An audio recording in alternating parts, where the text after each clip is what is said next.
Nevada's cultural heritage is known worldwide, and it's as varied as our bright neon cities and rugged wilderness landscapes. Every week, the Nevada Department of Cultural Affairs brings a piece of that heritage to your living rooms through our documentary series, Exploring Nevada. I'm producer and host Gwen Clancy. Welcome to the colorful world of cultural affairs. Today our story takes us to Carson Valley, which lies against the eastern front of the Sierra Nevada, about an hour's drive south of Reno. A land rich in springs, mountain runoff, and lush natural meadows, it served as home to native peoples for long before recorded history. Not surprisingly, this wide sweeping valley also attracted European settlers, who began putting down roots here in the mid-19th century. A number of the early day ranches are now facing the forces of development, but the historic ranch settled by the Dangberg family has gained a new lease on life with its transformation into the Dangberg Home Ranch State Park. To tell its story, we'll peel back the layers of history, starting with a man who spent his boyhood here, back to archival footage of his mother and aunt, who remember an earlier era, and all the way back to the founder himself, H.F. Dangberg Sr., through a unique Chautauqua-style portrayal by a well-known Nevadan.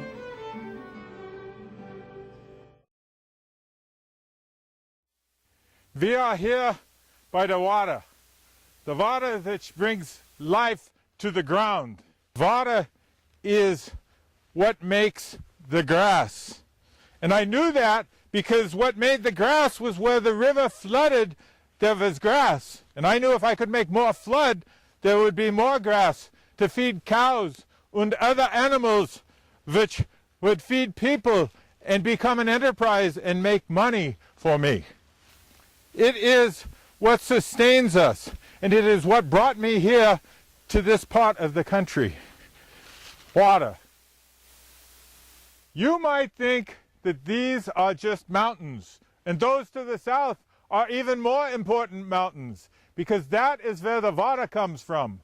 Those drainages, the size of them, allowed us to take what was sagebrush ground. All this was sagebrush in here. We laid out the sagebrush, and we took grass and made it level. With leveling grass, you can run water across there.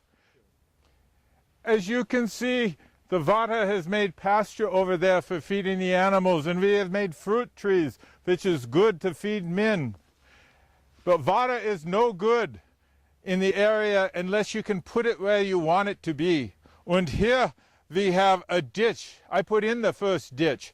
We did not need ditches in Gold Canyon where I came from over there because there was very little water. But water has to spread, and that's what a box like this does. And we use boxes and we spread the water across the land. That water makes the land productive and makes me rich. Now I had another ranch about a mile down the river, but that Don Lucky Bill Thornton, when I was in Hangtown getting supplies, took it over. Shotgun in his lap, I could do nothing but come here. I came here and built a 2-story log home. It is part of my life. This is my home ranch. This is my home. I want to show you the parts I remember. After a full day in the fields with my men, I would come into the house, work at this desk doing the paperwork. Having finished the paperwork, I would go over here to my favorite chair, have a schnapps and a cigar, read the Territorial Enterprise, and soon repair to bed about 10 o'clock at the night. In the year of 1866, I married my wife, Margaret Gale Ferris, famous for her brother who invented the Ferris wheel. Perhaps you have heard of him. She encouraged me to have finer things in life. Everything for me had been German and utilitarian. But in those days, the mattress was horsehair and very, very comfortable, I thought. Later, people said they had even better. I don't know.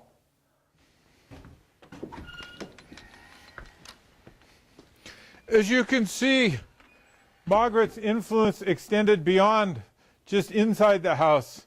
we had nice things like this screen door. I liked it because it worked. It kept the flies out in the summer.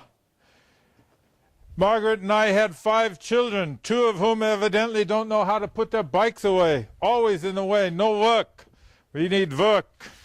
The rustle of fall leaves, which reminds me of when I was elected and went to the assembly in 1869.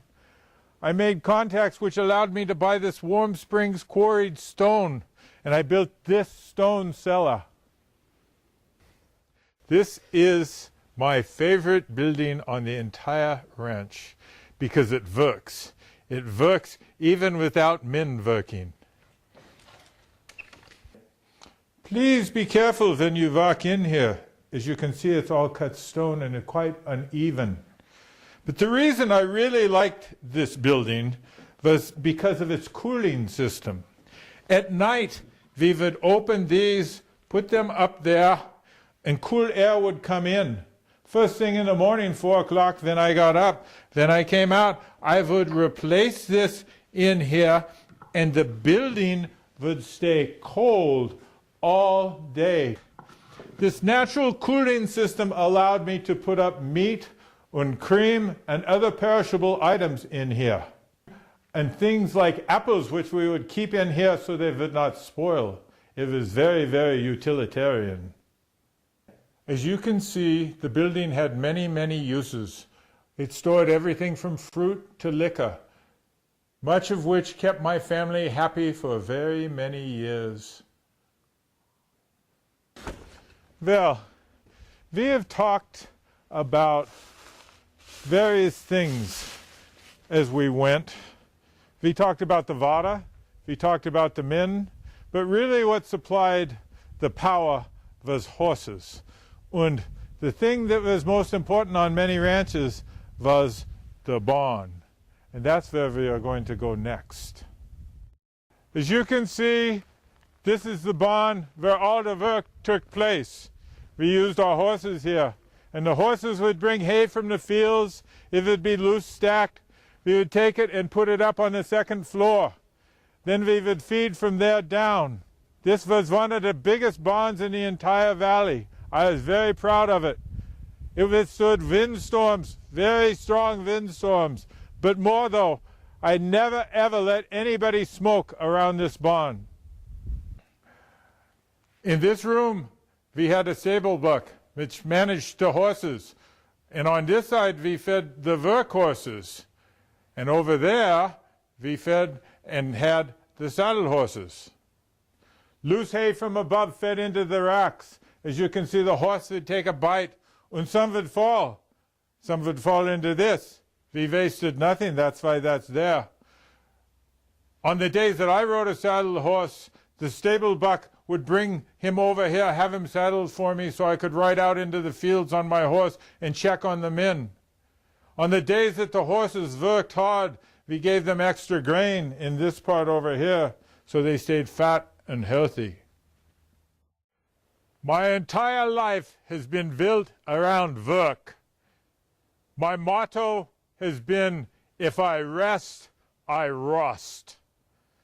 Now it is time for me to go back to work.